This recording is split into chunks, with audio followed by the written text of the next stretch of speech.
¿Quieres agregar textos detrás de objetos en Premiere Pro?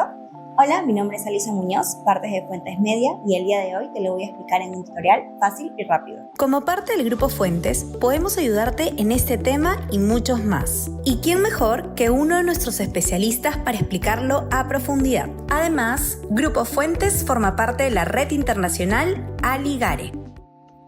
Primero empezamos poniendo el video. Luego vamos a escribir el texto que queramos en escena y cuadramos cómo se vería. Ahora vamos a duplicar la escena y la pondremos encima del texto. Seleccionamos el video duplicado y vamos a Efectos, Incrustación Ultra. Nos vamos al gotero y seleccionamos la parte donde estaba el texto anteriormente. Ahora iremos a Generación Mate, Transparencia y adecuamos los valores hasta que se vea el texto. Y listo, ya se puede ver el texto detrás del objeto. Si quieres más tutoriales fáciles en Premiere, no te olvides seguirnos.